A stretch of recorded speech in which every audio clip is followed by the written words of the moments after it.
It's been nearly a decade since I first stepped foot in this country, and the addiction to the place and the pronghorn was instant. I haven't missed a year since. I've pronghorn hunted several other places throughout time, but none have become my second home like this place. And what started as my own addiction has transformed into a tradition. The tradition of this camp is largely centered around introducing friends to pronghorn hunting. Every year, I try to enlist at least one new recruit to experience what has become one of my favorite hunts. There's nothing like that spark in someone's eyes when they gain an appreciation for pronghorn.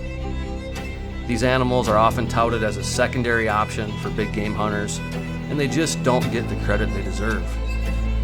From the scenery, to the gregarious animals themselves, to the unbelievably tasty meat, antelope hunting really has it all. It worked wonderfully. We got a down buck.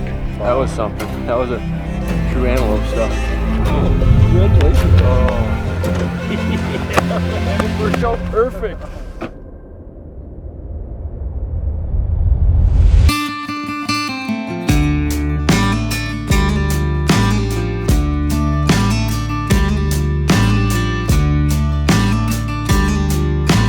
Literally just turned off the road to go set up our camp.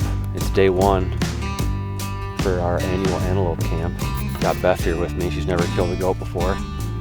And we already saw a buck that we might be interested in going after. We're just trying to get a good look at him right now, but looks pretty decent. And he's in a really, really good spot. So I don't even have my boots on yet. I'm still wearing my Crocs from the ride. I'm still in my... We're in driving clothes. Yeah, we're in our driving clothes from this morning, but that's why I love antelope hunting so much. It's usually pretty awesome doses of action, so this is a good way to start. He's average or above average, and that's my honest assessment. Okay. I mean, I would definitely shoot him if it was my first antelope. Let's do it. All right, that's all I need to hear.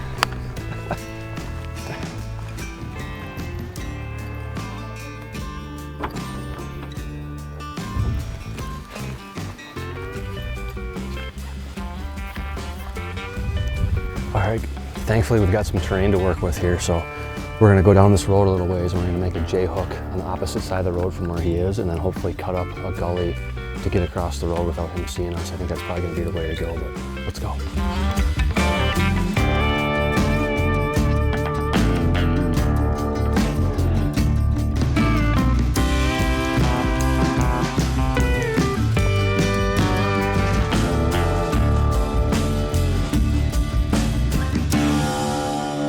He's behind that dark hill,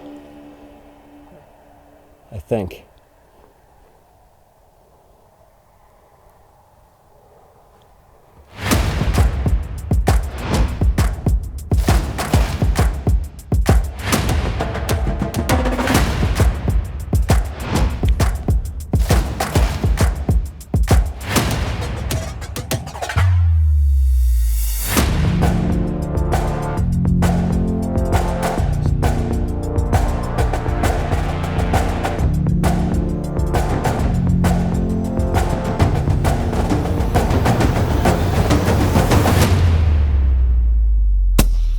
Smoked him.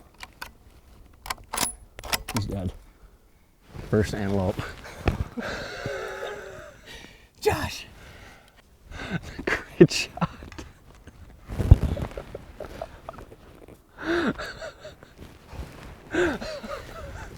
Yes. 3 years in the making. Heck yeah. It may feel to you guys like this happened quickly, which it sort of did, but at the same time, this hunt is 3 years in the making, right? Yeah. Yeah, it took her 3 years to finally get locked with the tag here, and here we are. Very nice looking goat. Beth's first antelope. First night we pulled in about 45 minutes ago. We don't even have camp set up. I'm in my driving clothes. This is awesome. You like antelope hunting? I do. We just pulled off the main road, and we go down a side road here for several miles to get to where we normally set up camp, and we hunt out a camp, which is now what I'll be doing, because I have a tag as well. But before I even got off the main road, I saw the goat in this pasture, and I've never seen a pronghorn in this pasture before. I've always looked, but I've never seen one. So it's pretty special to even see one in here. But then I kind of got a decent glimpse at him, and I was like, man, that might be one you want to shoot. And we reviewed the situation through a spotting scope, and I was like, I'd shoot him if it was my first antelope. I'd probably even shoot him if it was on this trip, and I've shot a bunch of antelope. And she's like, let's do it. So 195 yards, laser confirmed. She put it dead hold, 143 grain ELDX from Hornady, 6.5 Creedmoor. Laser trajectory on those things, so I can't believe it. Let's go check this guy out.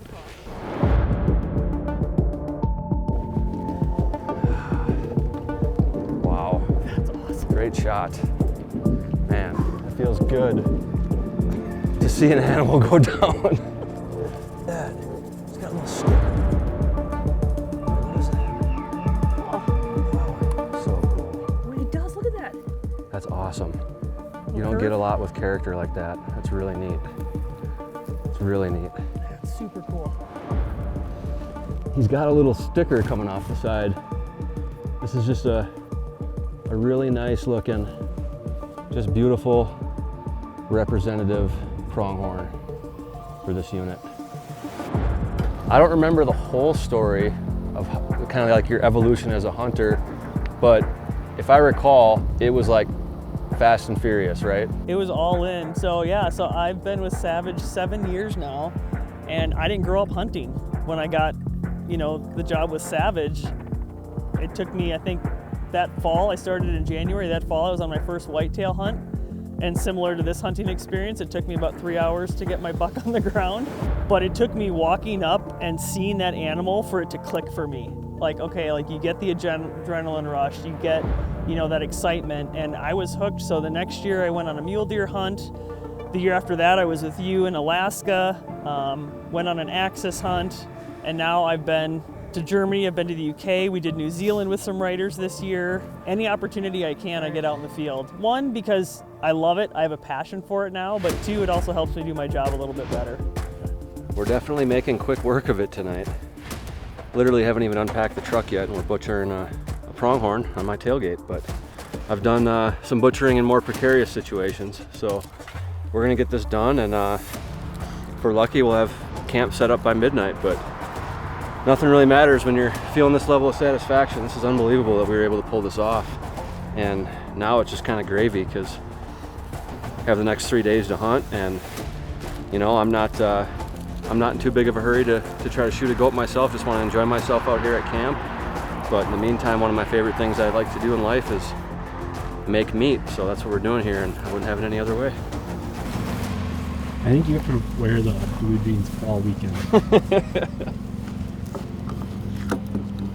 Big blue jeans guy. Yeah. So this camp that we have out here, we're literally just out in the middle of the high plains. That's one of the reasons I love it so much.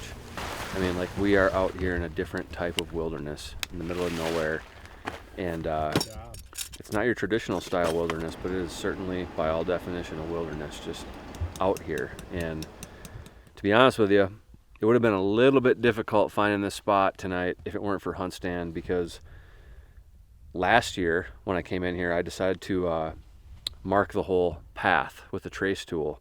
And so coming in here tonight in the dark, I'm just going down a 2-track out in the middle of a gigantic pasture in the high plains of Wyoming. And it probably would have been pretty hard to find this campsite again. So as you can see, I got everything all mapped out here. It made it a lot easier. So just another way that I really make the most of this app, and hopefully I can put it to use tomorrow to get on another goat.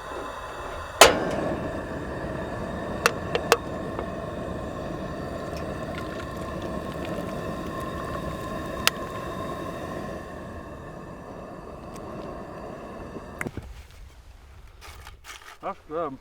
Is it? Mm-hmm. Sweet.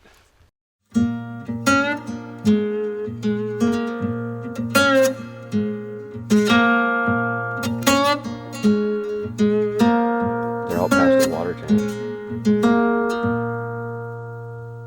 Get that solo buck if you just keep panning left and left and left. What I'm doing right now is I'm looking at a buck off in the distance, and he's a little bit too far, even with my spotting scope, to see exactly how big he is. I know he's a nice one, but I don't know if he's one that I want to go after. I'm saving myself some time knowing that he's actually on a parcel that I don't have access to right now. The property that we're hunting has some checkerboarding in it. So what I'm doing is I'm actually using this new navigational tool that we have in HuntStand, where I can literally just point my phone in the direction of whatever I'm trying to analyze, and it'll show me the exact distance and direction for whatever I'm trying to look at. But I just saved myself a whole lot of time by using this tool, taking out the guesswork, and figuring out exactly where my target is.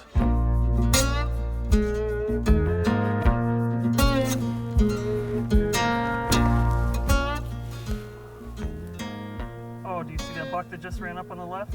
I do. That's a nice one. That's that buck is definitely like in the upper, for sure up in the upper like 20, if not 10% off.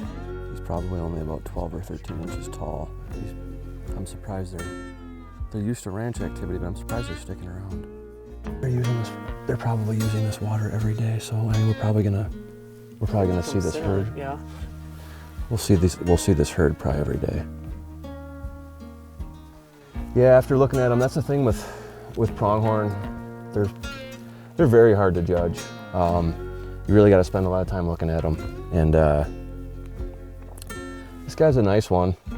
He's definitely in that upper percentile for this area, but he's not very tall. Doesn't carry his mass all the way up. He's got some decent cutters on him. He's got some decent mass at the bases, but I think I could probably get back on him if I wanted to, and there's a chance I might be able to find a better one. So it's only the first morning. Really got 3 days booked to hunt, so we're gonna go run around the plains a little bit and see if we can scrape up something different. He's gonna make me think real hard, isn't he? This is really weird that they're not spooking. He's a nice goat.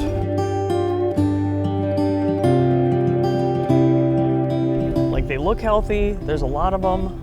Yeah, it's all attributed to the moisture.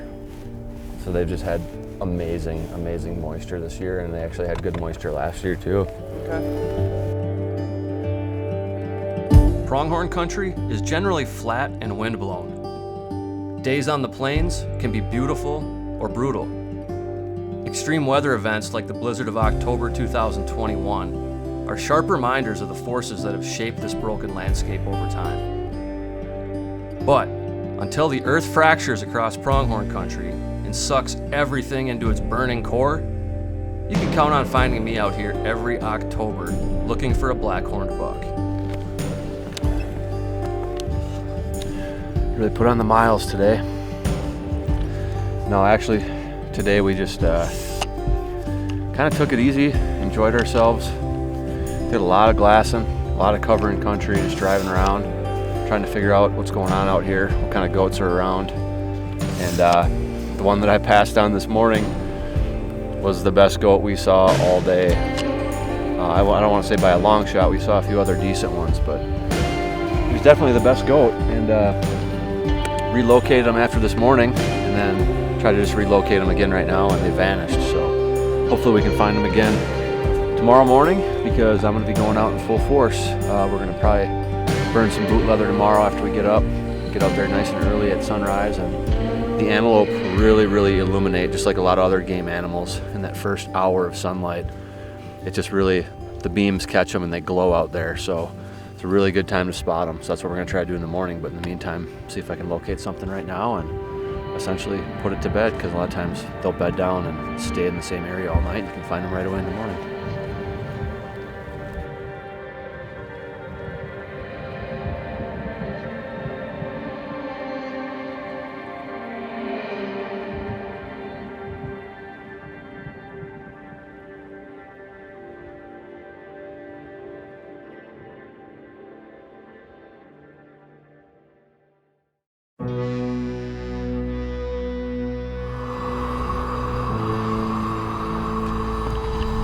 Found some out there out and about, but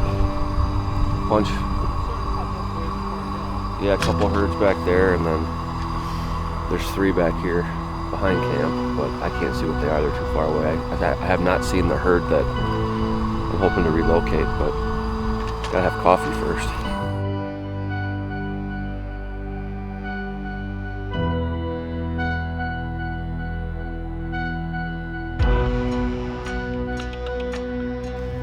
There's a solo buck that we found yesterday that we could just never get a good enough look at him.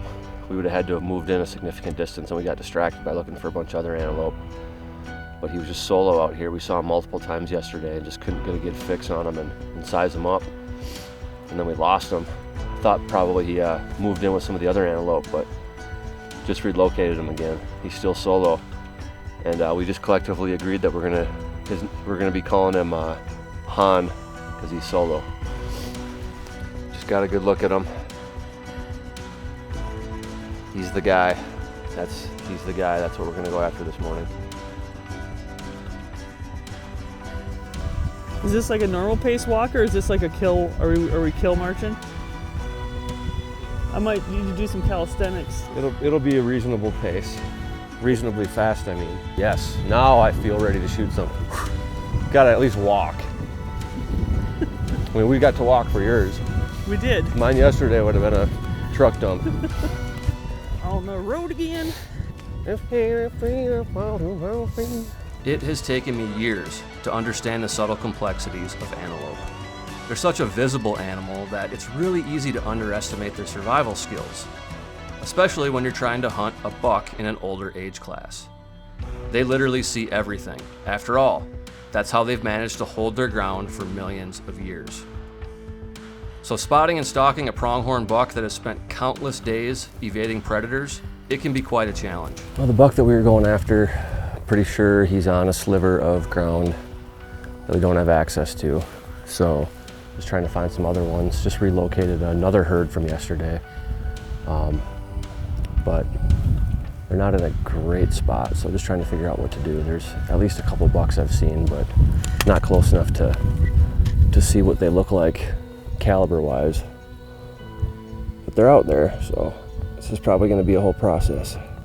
Can you guys come up here and bring my stuff? You're so demanding. I wish I knew exactly where that big buck was, because I wouldn't be as worried about running these ones off.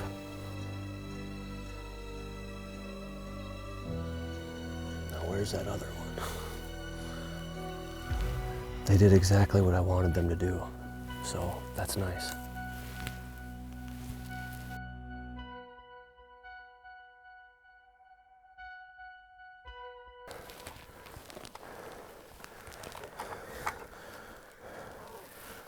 What was it, 2.5 for? For what, 300? Yeah. 300 was 2. Okay, get there for now. I ain't gonna be able to do this off the death grip, so I'm gonna, you guys stay here, I'm gonna crawl up.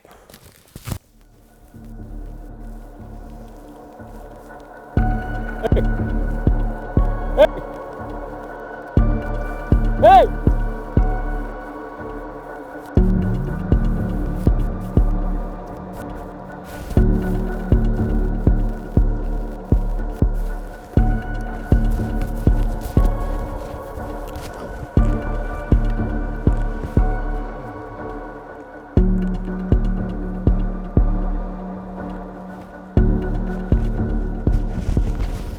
Far. 413. He's gonna come closer. He's running across.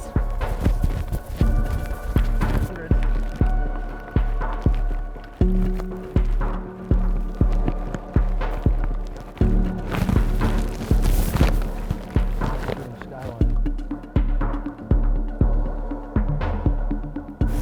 I wasn't gonna take a jogging shot at 400. That's just not my jam. As soon as he turned from quartering toward to broadside, he started moving. Unreal. Didn't even realize we were about to run out of real estate. Yeah. We are a long ways from camp. Already back on another one. Just ping-ponging around. At least he's sort of on the way back to camp, but too far away to see how big he is. I have to just get closer, but he's also working his way toward us, so that's not anything I'm going to complain about.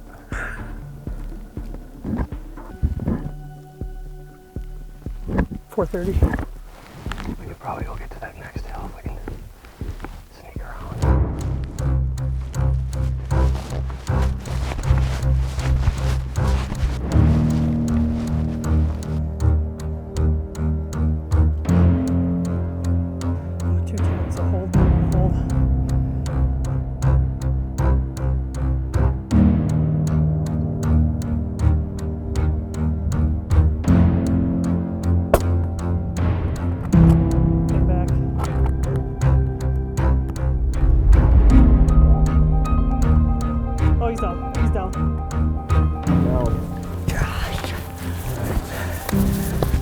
fun morning. Nice job.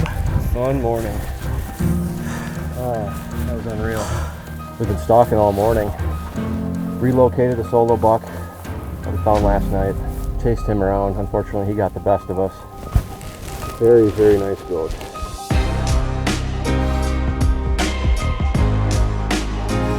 One of my favorite parts about it is coming out here with new people, especially with antelope. They just do not get nearly enough credit as a big game species.